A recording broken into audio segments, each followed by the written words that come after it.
What is up, guys? Rick is here, and it's Saturday, so it's time to go over some more amazing community designed exotics in Destiny.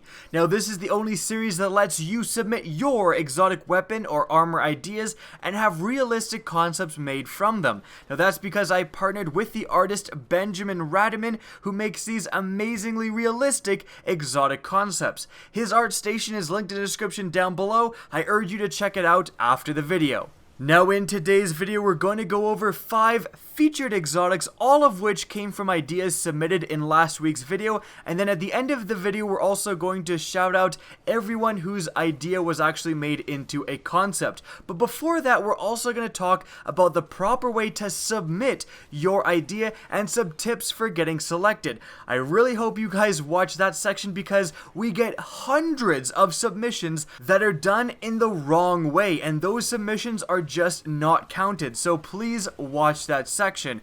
But without further ado, let's go over the featured exotic concepts. The first exotic concept we have is the There For You exotic auto rifle concept by Guardian Seho. This weapon has 2 unique exotic perks that you can choose between. The first one is Old Friends Are Here. When your health is lower than half, reload speed and armor is increased and increases further the lower your health goes. The next exotic perk is Old Friend New Look. When your super is fully charged, the gun sights will glow, giving it increased stability and non-critical damage. Now, we've certainly got a lot going on here with this weapon. Let's go over the first perk. When your health reaches half and then below that point, you're going to get increased reload speed and armor, and again, that's going to further increase as your health gets lower and lower. Now, of course, that is kind of straddling being overpowered, increasing your armor, therefore your damage resistance as your health goes down. If that is a substantial amount, you're going to just win every gunfight. However, you don't actually have to increase armor by that much, just a little bit, enough to maybe make someone shooting you with an auto rifle require, 1 or 2 more shots to actually kill you, and I can see that being decently useful. This is an exotic, for goodness sake, so the ability should be pretty good. It's competing with stuff like the Thorn, like the Red Death, which are giving huge bonuses that are going to help you win, gunfights in PvP, so this wouldn't necessarily, as long as the armor benefit is good but not substantial, would be decently useful in the Crucible. And reloading faster if your health is going down is also quite a useful benefit. There's a lot of times when your health is really low and you need to reload right away because you're facing multiple enemies, and that is going to come into play there. The next perk is where things get really interesting, at least for me, and it is when your super is totally charged, you get increased stability and non-critical damage. Remember that there already is a gun in the game, the Tlaloc, that increases your rate of fire, therefore drastically increasing your time to kill when your super is charged. Now, I actually did make a video, way in the past saying that that gun was overpowered. I tested it out, and the benefit you got when your super was charged was just insane. You have a huge advantage in every gunfight.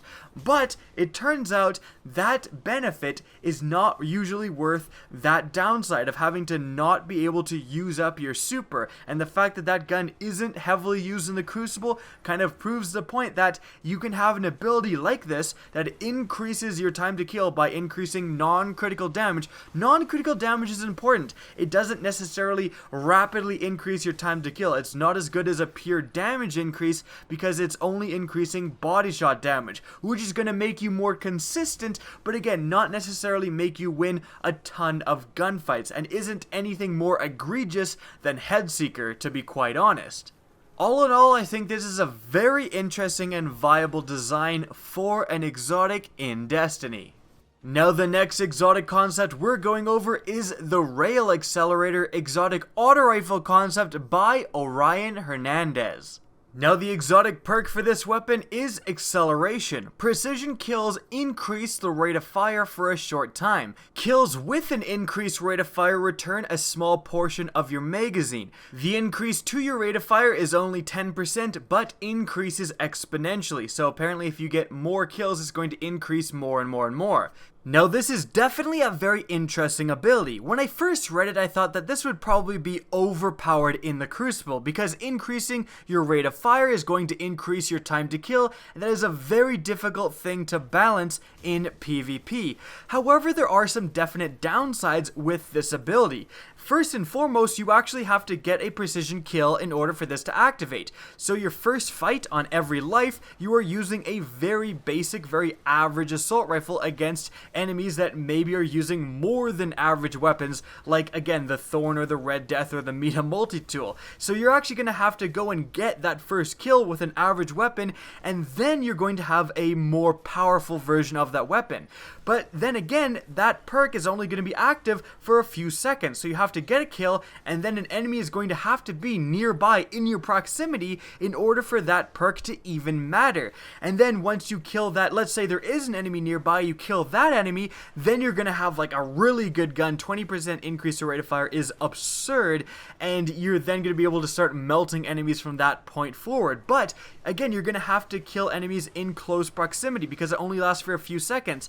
And at that point, after 2 firefights, you're likely going to be hurt. Like, you're not going to have full health. So waiting for your health to recharge, that's gonna, wait out the time that this perk is active. So it is a very interesting ability, and I don't think, again, I thought it was going to be overpowered. When I first read this, I thought this is just insanely overpowered, but the more I think about it, the more I think that maybe not. Maybe this could be just a very viable, potentially very good, but also quite balanced addition into Destiny. Now, potentially, if it is slightly overpowered, I would just add the fact that, every time you increase your rate of fire, it should decrease your stability a little bit, kind of emphasizing the role of this weapon as a very run and gun, very aggressive weapon in PvP. Where I do see this very useful is in PvE. In PvE, there is thralls and acolytes and vandals everywhere. It is very easy to keep getting kill after kill after kill, and having your weapon get better and better and better as long as you're getting this massive kill streak would be insanely fun and useful to use in a PvE environment.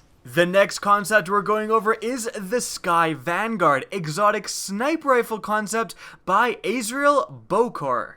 Now, firstly, I love the idea of a Vanguard exotic. There should be faction-exclusive exotics for pretty much everything. A specific exotic for leveling up your Vanguard, a specific exotic for leveling up Dead Orbit. There should be exotics tied to all of the factions. That would be an awesome addition to Destiny. Now, for this weapon, let's go over its unique perks. Now, firstly, it has a unique main perk called Skyfall. Kills while in the air increase your reload speed and damage for 5 seconds after getting that kill. So you're going to have a high impact on the ground and a medium impact in the air after getting a kill. Now that's going to make a little bit more sense when we go over the exotic perk called the Vanguard. An increased rate of fire, stability, and accuracy, and lower zoom while you are in the air. So while you are airborne, you're going to have all those things, at the cost of lowering your range, impact, and aim assist. By the way, this weapon also does have Icarus as a passive perk. So the idea behind this weapon is essentially whenever you are airborne, so you jump into the air, you are going to get all these benefits. You are going to be doing a little bit less damage, but you're going to have an increased rate of fire, you're going to have increased accuracy, all of this stuff. That's going to just let you better land your shots while you are in the air. Now, if you actually do manage to get an airborne kill, you are going to increase your damage and reload speed for 5 seconds. Now, I just went over that increasing your damage is usually very overpowered, but with a sniper, that's just not the case. As long as you don't increase your damage to the point where you're getting one-shot body kills in PvP, it won't be overpowered. As long as it's, 2-shot body kills, 1-shot headshot, you can mess around with the damage in between that, and it won't really make a huge difference. The damage increase is going to come up a lot more in PvE, which I can see this gun being decently useful. You jump in the air, you take out a few thralls or a few acolytes,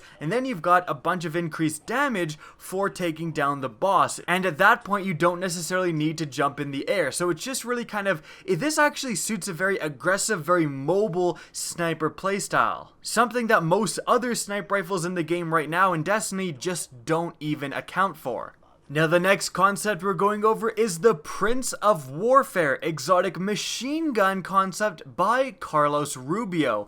Now this incredible looking weapon has the exotic perk Purple Rain. When your health is low, getting a kill with this weapon will begin your health regeneration and activate a damage and agility boost for 5 seconds. Each consecutive kill will add 3 more seconds to the timer, and it can stack 3 times. Now again, we have increased damage, and again, we don't really have any sort of downside. It does only activate when you're at low health, but again, just having a machine gun that whenever you're low health, you start to get kills, then you get an increase to damage, that is definitely on overpowered territory.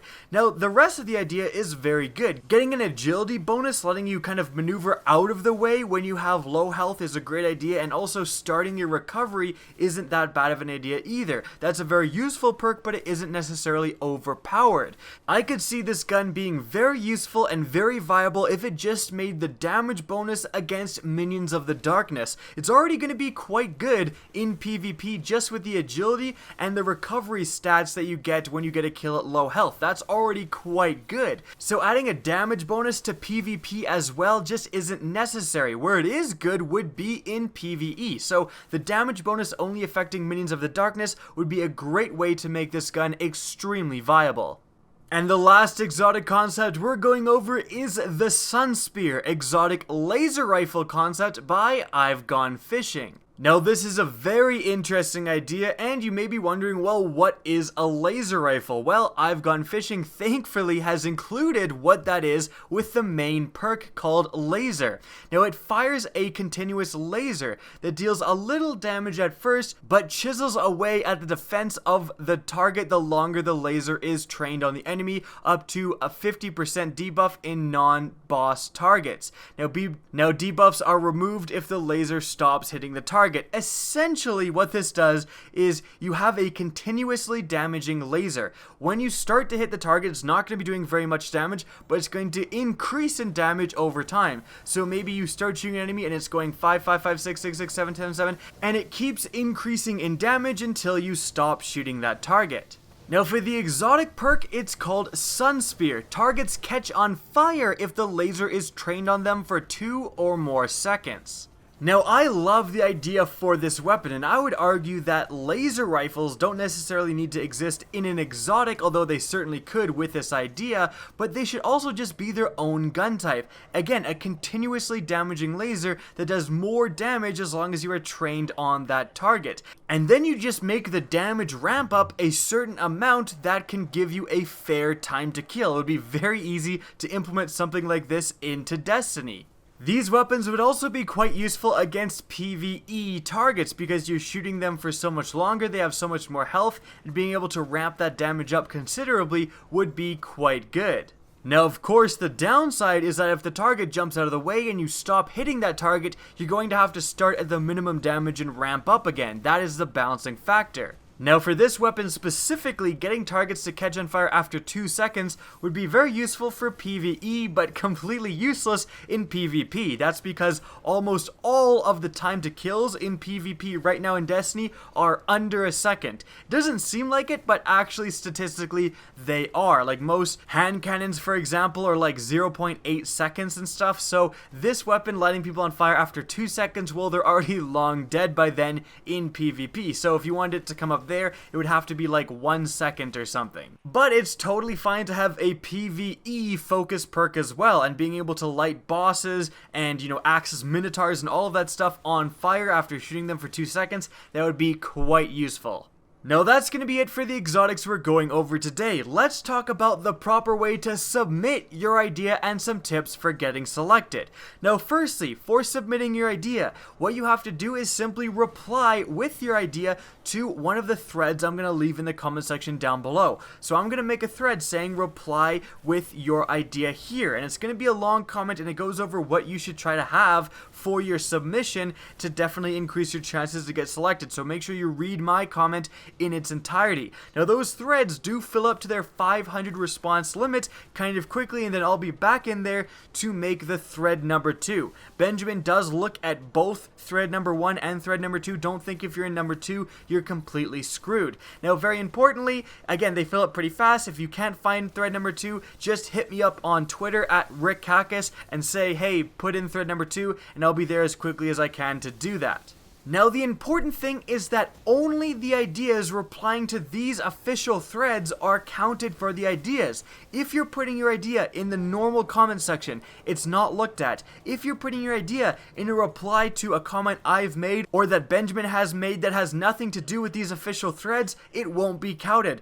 I see so many different submissions in the wrong place and they just aren't counted, so make sure you're replying to these threads. Now some tips for getting selected. As we've been over today, try to make sure that your weapon isn't overpowered. Try to make sure that if it has an upside like an increase of damage or rate of fire or giving you an overshield or something, it has some sort of downside. Yes, your idea can be good and it can be powerful and it will compete with things like the Thorn and the Last Word and the Red Death and all of those very powerful weapons, but it needs to be not incredibly overpowered. So try to make sure that it has some sort of downside if it does have an incredible upside. Additionally, make sure that your gun has a realistic chance of making its way into Destiny. Turning into a bear after getting a kill, or surrounding yourself in these giant dragons or something, that all is awesomely cool ideas, but it's never gonna make its way into Destiny. So try to consider those things when submitting your idea. Now lastly, before we end the video, let's go over all of the other submissions that were made this week. Firstly, we have the Promena Pegasus exotic primary railgun concept by Executor Hideous. We then have the Staff of Discharge exotic staff concept by the Flamebringer. Moving on, we have the Scar of the Moon exotic auto rifle concept by Mining Tabby. We have the Charge of Apis exotic trials sidearm by Big gydx. Next, we have the Heir of Luna exotic scout rifle concept by Jovier Ferdinand. We have the Dragonbane exotic auto rifle concept by Benjamin Ratterman himself. We have the Ragnarok exotic heavy beam cannon by Luke Hilshey. And lastly, we have the Prince of Wrath exotic hand cannon concept by Rohit. Now, quick note before I end the video, some of those weren't chosen because they never actually outlined what the person thought a railgun or a heavy cannon or whatever would be. You need to mention, if you're talking about a new gun type, what that would actually look like. Now, that's going to be it for the video. I hope you guys enjoyed. Now, if you did and you want to support this series and want to see more fan-made exotics in the future, please remember to simply rate and share this video. Me and Benjamin greatly appreciate it. Now, if you want to get in touch with me and keep up to date with the latest channel activity, the best way is to follow me on Twitter at rickcacus. That's linked in the description down below, as is my Twitch channel, which you can also follow. Again, I hope you enjoyed the video, and as always, have a good day.